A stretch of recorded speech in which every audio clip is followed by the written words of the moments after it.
I chain smoke and I say fuck a lot. But I accept myself for the way I am. I accept you too. Viewer discretion advised. Pizzagate is real. Pizzagate is real. The Catholic Church has been sexually abusing children, tens of thousands of them for decades. Yeah, don't touch me, okay? Pizzagate is real. Oh, you want to manhandle me? You want to manhandle me? You want to manhandle me? Yeah? Yeah? Get your fucking hands off me. Get your fucking hands off me. Get out of the church right now. Get your hands off me. Get out of the church right now. I'm going out of the church. Respect the Pizzagate Howie. At least he's got balls, we can say that. Like that one time he confronted Bill Clinton.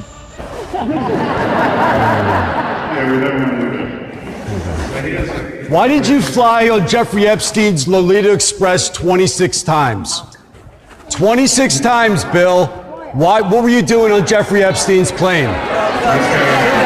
Shut up. He knows. James Patterson knows who Jeffrey Epstein is. Child sex trafficker, you flew on it 26 times. Shut up. What, do you got nothing to say? You know you did it. James, tell him who it is. This is an open session right now. It's not an open session? Not for questions right now, okay? So can you just sit down? You wrote a book on Jeffrey. Sir. 26 times, Bill. If you go sit down and we're looking to continue, you can't disrupt the event. You didn't investigate it. Okay, let's go. You didn't investigate it. Look it up. Jeffrey Epstein.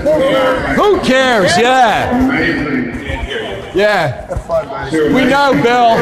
We know, Bill. Oh, come on. Yeah, have a good time, folks. Can you guys name the person in your early life? Jeffrey Epstein.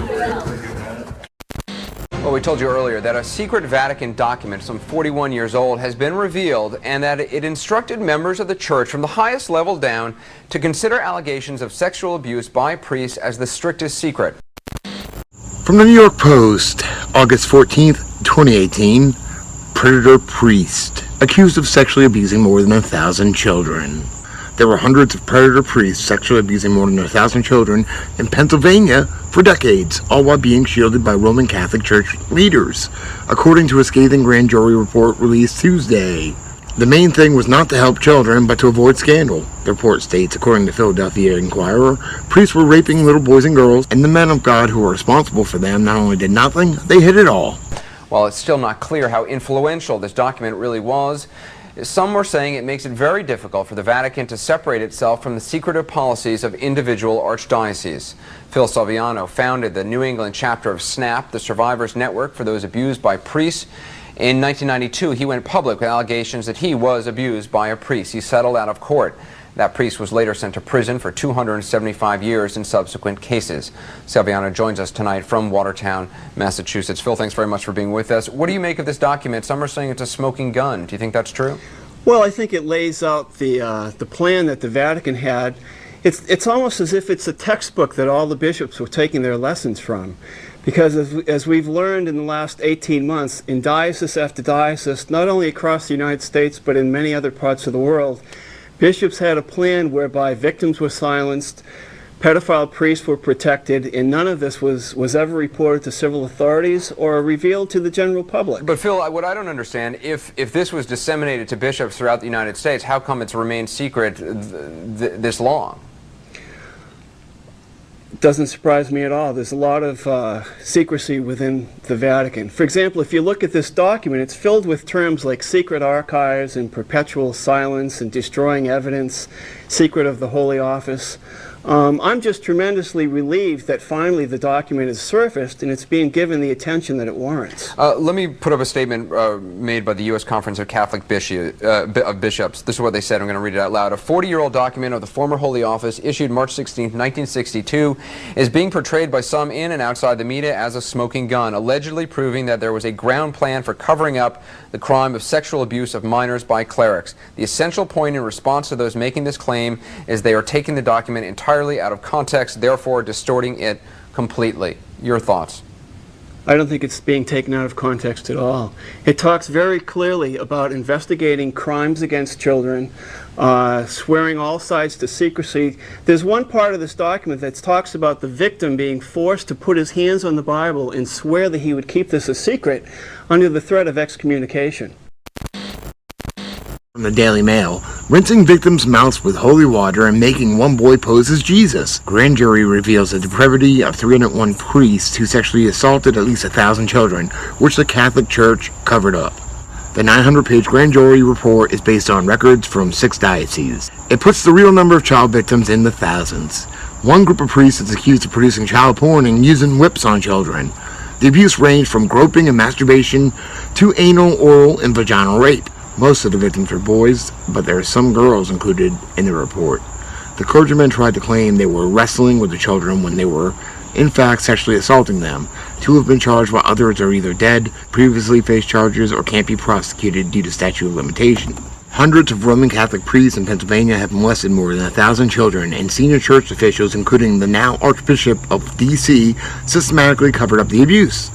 A grand jury report released Tuesday reveals a horrific predatory behavior, which included making young boys rinse their mouths out with holy water to purify them after they were forced to give oral sex to clergymen, and the abuse of one boy who was made to pose naked as Jesus while other priests took pornographic pictures. The priests would mark out which boys had been groomed for abuse by giving them gold crosses to wear as necklaces.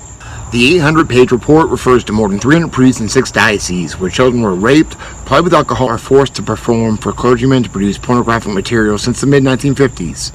Cardinal Donald Wuerl, the former longtime bishop of Pittsburgh, who now leads the Washington Archdiocese, was among the high-ranking clergy who turned a blind eye to the abuse. The 886-page report contains hundreds of examples of horrifying abuse. All were disturbing, but some were particularly troubling. They include a priest who forced a boy to wash his mouth out with holy water after making him perform oral sex, a priest who raped a 7-year-old girl while visiting her in the hospital after she had her tonsils removed, a ring of pedophiles who whipped little boys and allowed other men to rape them for a fee.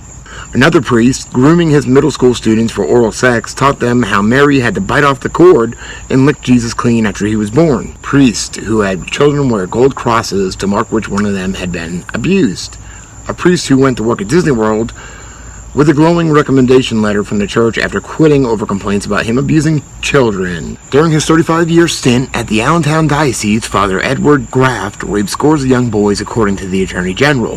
One of his victims, Joey, was so violently raped when he was 7 years old that he suffered injuries to his spine. Joey became addicted to pain medication and eventually overdosed and died.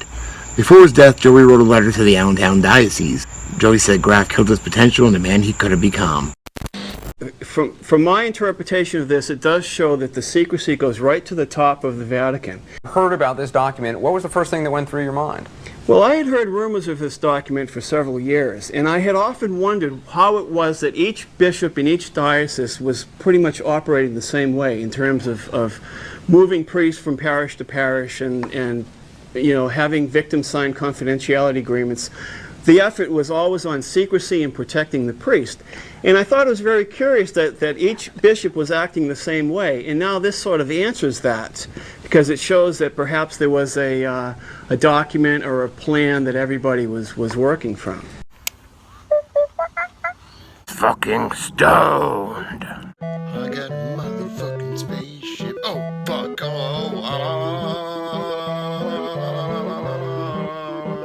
Cool, I got it.